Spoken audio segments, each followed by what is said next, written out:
सभी। So guys यहाँ पर हम लोग मिरर बुक के पहुँच चुके हैं सेट नंबर 74 पर। कल मैंने आपको 2 सेट इकट्ठे कराए थे एक साथ, क्योंकि 5 क्वेश्चन के सेट थे वो 72, 73।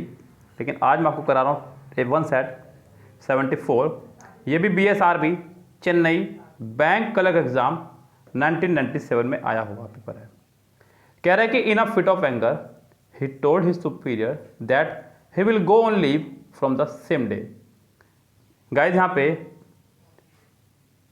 सेंटेंस में पहला पार्ट तो आपका प्रीपोजिशनल है, in a fit of anger, in a fit of anger, इसको तो छोड़ दीजिए पार्ट को अलग ही, आगे बढ़िएगा सीधा डायरेक्ट। हाँ, ही told his superior that he will. Guys मैं आपको बता चुका हूं दैट इफ वेदर और WH फैमिली या फिर कोई भी कंजक्शन से पहले वाला सेंटेंस जिस फॉर्मेशन में होगा उसके बाद वाला सेंटेंस भी उसी फॉर्मेशन में चलेगा। अगर इनसे पहले प्रेजेंट है तो प्रेजेंट, इनसे पहले पास्ट है तो पास्ट सेंटेंस चलेगा। यहाँ पर दैट से पहले टोल्ड का इस्तेमाल करके उसने ये साफ कह दिया कि सेंटेंस आपका पास्ट में चल रहा है। आपको भी सेंटेंस को पास्ट में ही चलाना होगा। आपको दैट के बाद वाले पार्ट में ही विल नहीं, ही वुड का इस्तेमाल करना होगा, तो सेंटेंस आपका करेक्ट होगा। यानी कि सेंटेंस के सी पार्ट में हो जाएगी आपके error. After he had read the 2 first chapters of the novels, he felt like reading the book at one sitting. Guys यहाँ पर 2 रूल्स का एक साथ इस्तेमाल किया गया, एक verb plus time and tense से, दूसरा आपका एडजेक्टिव से।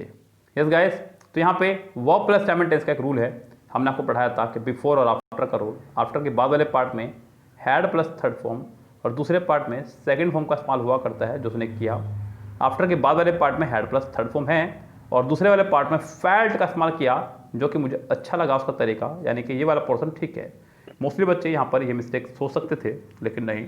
दूसरी गलती यहाँ पे ए पार्ट में एडजेक्टिव को लेकर के है। उसने कहा द 2 फर्स्ट चैप्टर्स। गैस यहाँ पे 2 तरह से आप मिस्टेक निकाल सकते हैं चाहे तो, अगर आपने खूब अच्छे से पढ़ रखा है तो। पहला तो ये कि ये एक आपका कार्डिनल नंबर है और कार्डिनल नंबर से पहले आर्टिकल नहीं लगा करता, बात खत्म, यहाँ पर दा नहीं आएगा, सबसे जरूरी बात।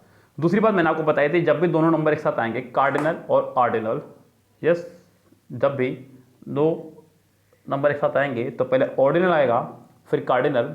आप इसे हिंदी में भी एक बार प्रोनाउंसिएट करके देख सकते हैं।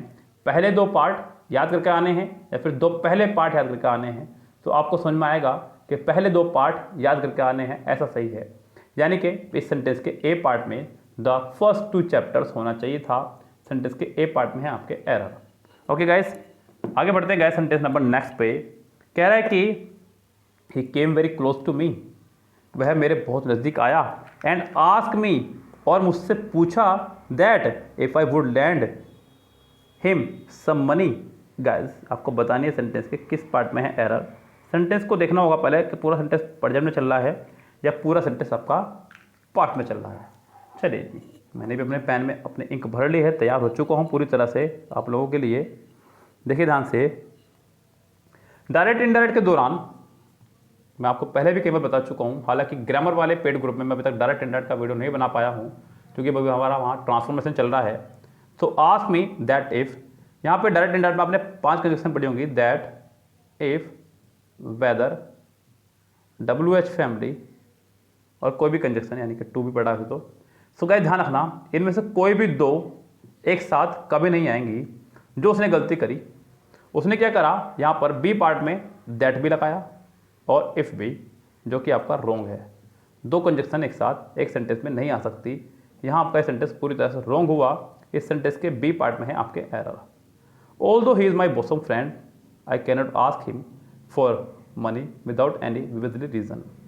हालांकि वो मेरा बहुत अच्छा दोस्त है, बिल्कुल ठीक है। सेंटेंस पूरा प्रेजेंट में चल रहा है, पहले में इज कहा फिर कैन नॉट कहा, तो सेंटेंस तो पूरा चल रहा है प्रेजेंट में। I can not ask him for money without any vividly reason. Guys यहाँ पे आपका विविधली की जगह आपको विविध का इस्तेमाल करना होगा। यस, क्योंकि अगर आप VID का इस्तेमाल करते हैं तो ये एक एडजेक्टिव है, अगर आप इसमें ly लगा देंगे तो ये आपका एक एडवर्ब बन जाएगा, जबकि आगे जो रीज़न है वो आपका एक नाउन है। नाउन से पहले एडजेक्टिव आया करता है, ना कि एडवर्ब। तो विविधली की जगह आपको करना होगा विविध रीज़न, यानी कि इस सेंटेंस में हो जाएगी आपके डी पार्ट में error. We are aware that we do not always get what we want to get. देखते हैं सेंटेंस में, कह रहा है कि वी आर अवेयर, बिल्कुल ठीक प्रेजेंट में है, दैट वी डू नॉट, बिल्कुल ठीक प्रेजेंट में है, get what we want to get, sentence पूरा प्रेजेंट में है, चल रहा है बिल्कुल सही फॉर्मेशन में, नहीं है यहाँ किसी प्रकार की कोई एरर, क्योंकि जो आपको चाहिए था यहाँ पे we are aware that we do not always get what we want to get, sentence का फॉर्मेशन जिस फॉर्मेशन में चलना चाहिए था वो सारा फॉर्मेशन उसी फॉर्म में चल रहा है, यानी कि इस सेंटेंस में मेरी राय में कोई भी एरर नहीं है, ये सेंटेंस हुआ आपका नो एरर, यानी कि ई इसका आंसर हो जाएगा करेक्ट। आगे बढ़ते हैं गाइस सेंटेंस नंबर 6 पे, कह रहे हैं कि we ask them why did they want to enter into a business with which they were less familiar. Guys माफी चाहूँगा, बीच में यहाँ पे लाइट भाग चुकी थी तो थोड़ा सा आपको अंधेरे का सामना करना पड़ा, अभी फिर से लाइट की कोशिश की है। कह रहा है कि we ask them why did they want to enter into a business with which they were less familiar.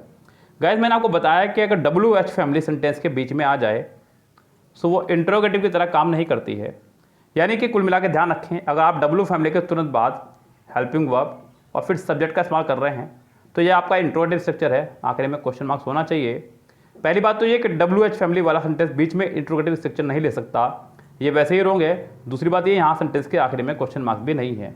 यह सेंटेंस का स्ट्रक्चर होना चाहिए था WH फैमिली, सब्जेक्ट फिर हेल्पिंग वर्ब, यानी कि सेंटेंस में आपका व्हाई डिड दे वांट के जगह व्हाई दे वांटेड होना चाहिए था। सेंटेंस के बी पार्ट में है आपके एरर। सेंटेंस नंबर 7 देखिएगा, इसका कह रहा है कि many a man have been working under me.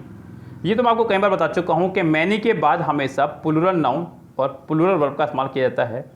Many girls were present there, ठीक है, लेकिन अगर मैनी के बाद आपका आर्टिकल लगा हो ए या एन तो आप सिंगुलर नाउन और सिंगुलर वर्ब का इस्तेमाल किया करते हैं, यानी कि इस सेंटेंस में आपका बी पार्ट में हो जाएगी error. Many a man has been working under me, यानी कि सेंटेंस में बी पार्ट में हो जाएगी आपकी फिलहाल error. We would have accompanied you to the picnic spot if you would have told us in advance. Guys sentence का structure if वाले पार्ट पर है, if plus subject plus had verb की थर्ड फॉर्म, नेक्स्ट पार्ट में subject plus would have plus verb की third form होनी चाहिए। दूसरी बात मैं आपको कई बार बता चुका हूँ कि एक सेंटेंस में कभी भी डबल मॉडल वर्ब आपकी नहीं आ सकती। यहाँ सेंटेंस में उसने डबल मॉडल वर्ब का इस्तेमाल किया है, ए पार्ट में वुड आ गया है और डी पार्ट में भी वुड आ चुका है, यानी कि ये तो कन्फर्म है कि आपका वुड वाला पार्ट ही रॉन्ग है। यहाँ पर इफ़ वाले पार्ट में आपको subject plus had plus third form का इस्तेमाल करना होगा। If you had told us in advance, यानी कि सेंटेंस के आपके डी पार्ट में हो जाएगी एरर। कई बार एग्जाम में आ चुका है, आपको भी सेंटेंस का फॉर्मेशन रट चुका होगा। What does matter most is the behaviour and not the polite conversion. आपको बताना है यहाँ पे सेंटेंस में क्या मिस्टेक होगी। गाइस फिर से सेंटेंस शुरू हुआ है W फैमिली से और हेल्पिंग वर्ब तुरंत बाद लगा दी है। उसके बाद में क्या आखिरी में सेंटेंस में क्वेश्चन मार्क्स है? जी नहीं, सेंटेंस रॉन्ग है। अगर WH फैमिली के तुरंत बाद आप हेल्पिंग वर्ब का इस्तेमाल कर रहे हैं तो वो इंटरोगेटिव स्ट्रक्चर माना जाता है। ऐसी स्थिति में आपको सेंटेंस के आखिर में क्वेश्चन वर्ड का इस्तेमाल करना ही होगा, तो सेंटेंस आपका करेक्ट माना जाएगा। फिलहाल इस सेंटेंस के पहले ही पार्ट में है आपके एरर।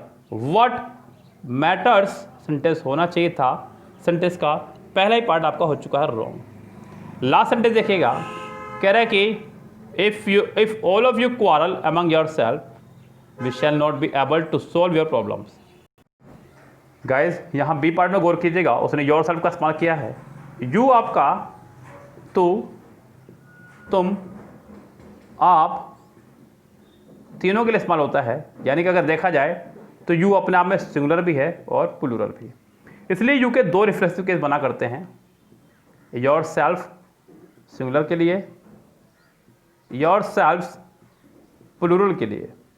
यहां पर बात हो रही है if all of you quarrel among. Guys पहली बात तो यहाँ पे ऑल ऑफ यू कहकर के सेंटेंस को कह दिया उसने कि प्लूरल है।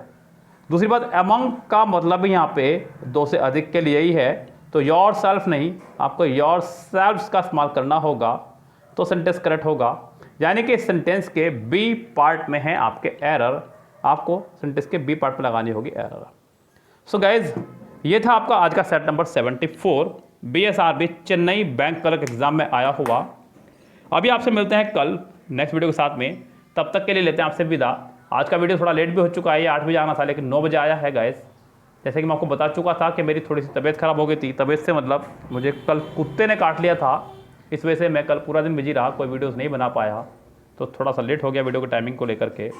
चलिए कोई बात नहीं गाइज, आप सबकी दुआएं साथ में रहेंगी तो हम लोग कंटिन्यू वर्क को करते रहेंगे, बस आप दुआ करते रहेगा इसी तरह से गाइज। बहुत बहुत धन्यवाद, goodbye, have a nice day.